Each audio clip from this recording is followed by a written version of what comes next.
चलिए आपके पास दो क्वेश्चन आपका बाकी था, 19 और 29। ठीक है, बहुत बढ़िया नहीं है, बहुत जरूरी भी नहीं है, चाहो तो अवॉइड कर सकते हो इस दोनों क्वेश्चन को। ठीक है, बस जरूरत नहीं है, लेकिन अगर सीखने का इंटरेस्ट है देख लो, ध्यान दो, समझ में आता तो ठीक है।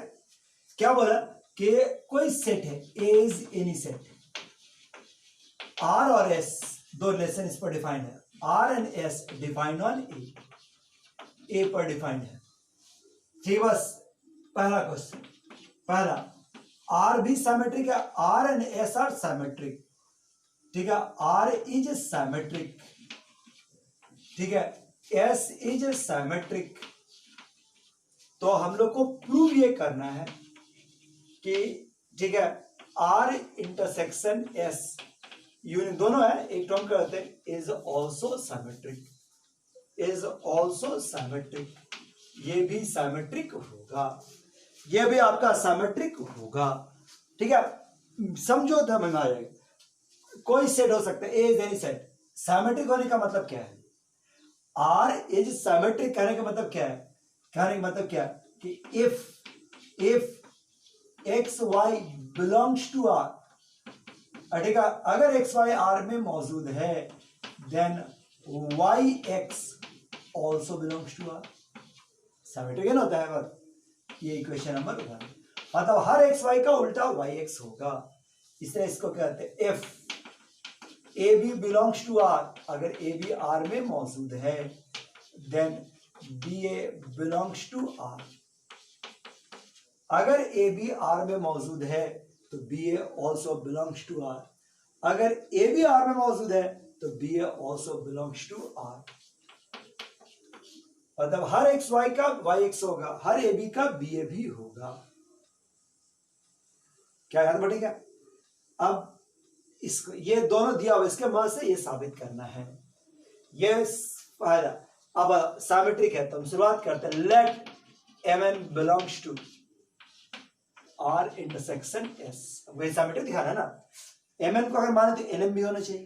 तो देखते हैं, अगर M N belongs to R intersection S, intersection का मतलब क्या, आर में भी रहेगा एस में भी रहेगा, यानी m N belongs to R and कह सकते हैं and M N belongs to S. ठीक है, ऐसा लेते हैं, m N belongs to R and M N belongs to S. क्या है बात? ठीक है, बोलो ऐसे। अब आर कैसा है? सिमेट्रिक। एस कैसा है? सिमेट्रिक। ठीक है, अगर दोनों आर और एस सिमेट्रिक है, m N belongs to R, तो लेते हैं एज आर इज सिमेट्रिक। इसी का फायदा इक्वेशन 1 की हेल्प से, इक्वेशन 1 से हेल्प से, अगर एक्स वाई रहेगा तो वाई एक्स भी रहता है। ठीक है, इसे लिख सकते हैं फ्रॉम फर्स्ट कि अगर M N belongs to R है तो एन एम भी बिलोंग्स टू आर होगा, एंड इसको भी देखिए फ्रॉम फर्स्ट, अगर एम एन एस में बिलोंग है तो एन एम भी एस में बिलोंग करेगा, अगर एम एन आर में बिलोंग करेगा एंड एम एन एस में बिलोंग करेगा। सो क्या कहा जा सकता है? So N M belongs to R intersection S, N M belongs to R intersection S, m N R intersection S में है तो एन एम भी करें, हेंस ट्रांजिटिव, हेंस सिमेट्रिक, इसीलिए रिलेशन सिमेट्रिक कहलाएगा। ठीक है, बस सो रिलेशन कैसा हो गया? सिमेट्रिक। रिफ्लेक्सिव भी हो गया, मैंने सो रिलेशन सिमेट्रिक। अगर आर यूनियन एस सिमेट्रिक हो गया, ये साबित कर दी। कैसे? एम एन को साबित लेके चले और दिखा दिए कि एन एम भी रहेगा, सो रिलेशन सिमेट्रिक। यूनियन वाला वैसे ही कर लेना।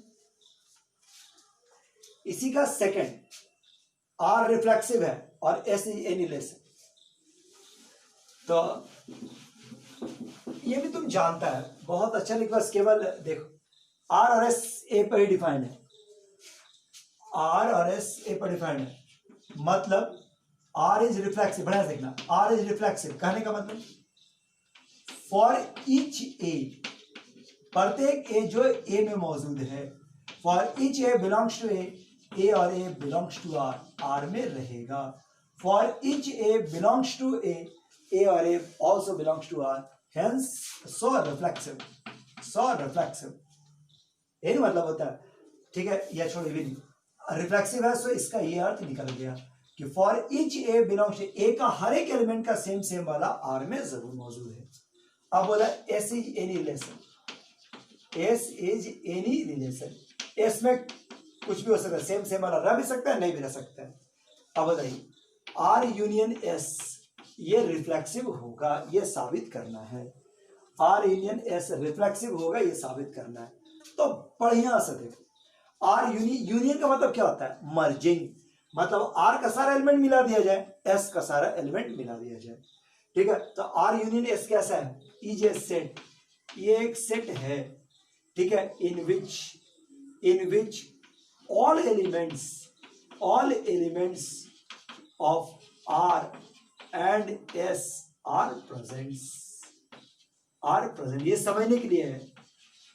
दैट इज क्या मतलब, ठीक है, दैट इज क्या मतलब कि if x y, that is if x Y belongs to, अगर एक्स वाई आर में होगा, बस if x z all element of R S, x Y belongs to R, if x Y R में होगा, then x y also belongs to R union S. बोलो ये बात समझिएगा, मतलब चूंकि आर का हर एक एलिमेंट आर यूनियन एस में होना ही है, तो अगर एक्स वाई आर में होगा तो x Y R union S में भी होगा।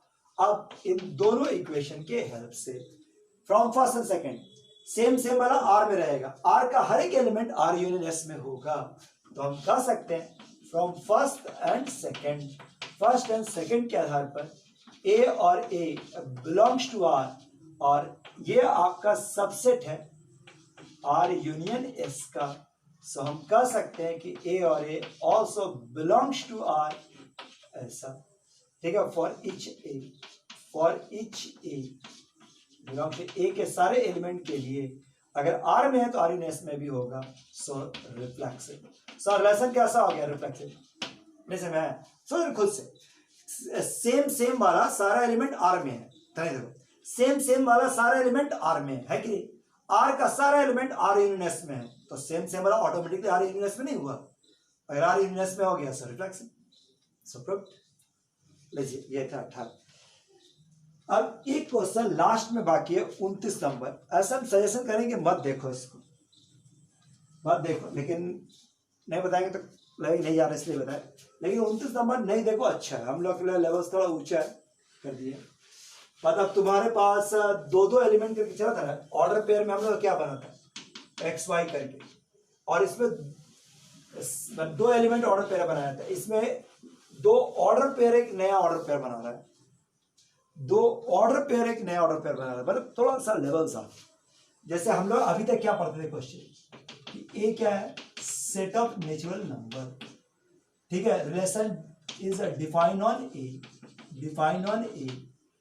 डिफाइंड ए कहने का मतलब ए क्रॉस ए पर डिफाइंड है, माने पहला एलिमेंट भी ए से लिया जाएगा, सेकंड एलिमेंट भी ए से लिया जाएगा, और रिलेशन में क्या था कुछ ऐसा एक्स वाई, ठीक है। अब यहाँ पर कुछ दिया रहता था कि एक्स वाई का ग्रेटर देन -1 है या +1 है, मैंने कुछ दिया हुआ है। इस पार्टिकुलर क्वेश्चन में क्या है कि ए क्या है, n गुना n, ए जो नेचुरल नंबर तो n गुना n है, देखो बड़ा हो गया अपने आप। R is defined on n cross n पर डिफाइंड, ऐसा डिफाइंड है। यहाँ पर a पर डिफाइंड है, मतलब क्या होता था a क्रॉस a पर डिफाइंड है, और यहाँ पर इस प्रकार डिफाइंड है। रिलेशन क्या है कि दिस इज ए बी और सी डी तभी ऑर्डर पेयर बना सकता है जब AD बराबर CD तभी हो सकता है जब AD बराबर BC, ये दिया हुआ ना, AD बराबर BC। और अब आप इसका नेचर चेक करना है, तो हम एक बार फिर से बोल रहे हैं, जिसका जरूरत नहीं है मत देखो इस क्वेश्चन में देने की जरूरत नहीं है, लेकिन अगर कंट्रोल है कि हम कोई घबराएंगे नहीं तो आप देख सकते हैं। देखो इसमें सिंगल इसका डबल है। ऐसा क्वेश्चन को हैंडल करने में क्या था, क्या होता है कि आप इसका मीनिंग को पहले समझो, रफ में इसका मीनिंग लिख लो। देखो हम रफ वर्क कर रहे हैं, कहीं पर लिखा हुआ है AB, CD, AB, CD, इसका मतलब क्या होता है? इसका मतलब हो गया AD और AD बराबर BC। इसका मतलब पहला और चौथा, पहला गुना चौथा बराबर दूसरा गुना तीसरा, दूसरा गुना तीसरा, पहला गुना चौथा बराबर दूसरा गुना तीसरा। ये इसका मीनिंग है। इसका रिवर्स का ही मीनिंग निकालो। AD बराबर BC दिया हुआ है तो इसका ऑर्डर पेयर क्या लिख सकते हैं? AB और CD। कैसे ऑर्डर पेयर बनेगा? पहला तीसरा, पहला तीसरा और C यानी कि चौथा और दूसरा, चौथा और दूसरा। मतलब अगर ऐसा दिया हुआ तो आप इसका हेल्प लीजिएगा, इसको दिया हुआ तो आप रिलेशन निकालने के लिए ये हेल्प लीजिएगा। मतलब ऑर्डर पेयर से रिलेशन, रिलेशन से ऑर्डर पेयर। ये मेरा रफ वर्क है, समझाने और समझने दोनों में मदद करेगा। ठीक है बात। अब बताओ reflexive nature, test of reflexive nature.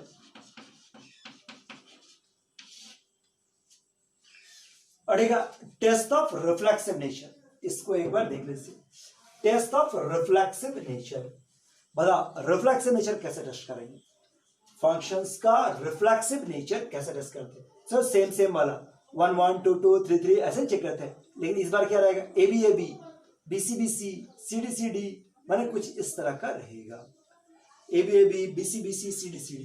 तो बढ़िया से देखो, हम लाना क्या चाहते हैं? AB AB, AB AB, मतलब हम ये लाना चाहेंगे। ठीक है, तो हम इसको लिखना चाह रहे हैं। ध्यान देना, एज AB और बराबर क्या हो सकता है? BA। कोई भी दो नंबर गुना रहेगा तो आगे पीछे कर सकते हैं। सही है बात। अब इससे रिलेशन ऑर्डर पे रहने की कोशिश करो। क्या बनता है? पहला तीसरा, ये पहला तीसरा। सो क्या लिख सकते हैं? देखो पहला तीसरा, सो AB और जबरदस्ती लिख रहे हैं, यहां से लिख रहे हैं चौथा और दूसरा। चौथा कौन है? A और B। हाँ, ये वाला अपने मन सोच के लिए थे। So AB belongs to R। So AB बराबर B लिख सकते हैं। सो हम कर सकते हैं, यहां लिख लेते हैं। सो AB बिलोंग्स टू R, मैंने सेम वाला R में रहेगा। सो AB बिलोंग्स टू R। ठीक है बस। सो रिफ्लेक्सिव, इसी कारण ये रिफ्लेक्सिव होगा। रिफ्लेक्सिव होगा। अब आइए symmetric nature, test of symmetric nature. बताओ सिमेट्रिक नेचर में क्या है कि अगर AB और CD रहेगा तो CD और AB भी रहेगा। तो हम लेके शुरुआत करते हैं। लेट AB और CD belongs to R। Meaning खोलो यहां से और ऊपर से। पहला और चौथा मैंने AD बराबर क्या हो गया? BC। तो ये दिया होता, इस क्वेश्चन में दिया हुआ था, लेकिन यही इसका मीनिंग है। इसको पलटे तो क्या ऐसा लिख सकते हैं? CB बराबर DA। देख लो, CB बराबर DA। CB पहला और तीसरा चाहिए ना आपको। CB पहला और तीसरा, बोला इसको आपस में पलट दिए, क्या ऐसा सही होगा ना? अब इससे मीनिंग निकालते। देखो ये वाला ऐसा रिलेशन से ऑर्डर पेयर कैसे लिखेंगे? पहला और तीसरा, पहला कौन? C, तीसरा कौन? CD। सो CD, बोलो उसी से घुमा के लिखा, आपने ऐसे ही लिखा ही जाता है। सो CD और AB belongs to R। So symmetric. So ये सिमेट्रिक हो गया। अब और टेस्ट ऑफ ट्रांजिटिव नेचर। अटेगा टेस्ट ऑफ ट्रांजिटिव नेचर, इसको भी बढ़िया समझो।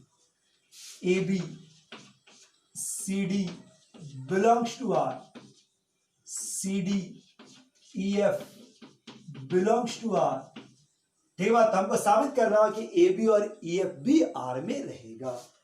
AB और CD belongs to R, CD और EF belongs to R, then AB and EF भी R में रहेगा। तो अब इसका मीनिंग ध्यान देखना। ठीक है बस, AB और CD बिलोंग्स टू R, तो क्या लिख सकते हैं? AD बराबर BC। इसका मतलब क्या लगा? देखो अभी मिटा दिए। पहला AB AD, पहला और चौथा, तो CF बराबर क्या हो गया? This is D। CF बराबर D। ये ठीक है बस। अब इसको गुना कर लो। रिलेशन पेपर लिख लेते हैं। क्या था? AD बराबर BC। इससे हम क्या लिख सकते थे? ऑर्डर पेयर के रूप में क्या लिखते थे? मिटाना नहीं तुम लोग। ए बी और सी डी, यानी कि पहला और तीसरा और चौथा और दूसरा ना, ये जरूरत पड़ेगा अभी। अरे बस तो देखो इसको गुना किए तो क्या आ जाएगा, a d c f b C d e, कुछ कटेगा और डी और सी कैंसल, सो ए बराबर क्या हो गया बी ई। अब लिखो इसके अंदर पहला तीसरा, ये पहला और तीसरा, सो ए बी, चौथा और दूसरा, so E F belongs to are.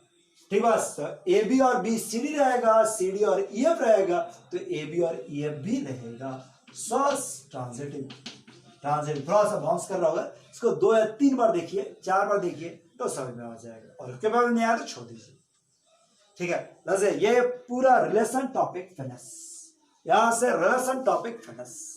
अब हम लोग का है फंक्शंस, नेक्स्ट में फंक्शंस बात करेंगे, अगला क्लास से फंक्शन स्टार्ट करेंगे। ठीक है, थैंक यू।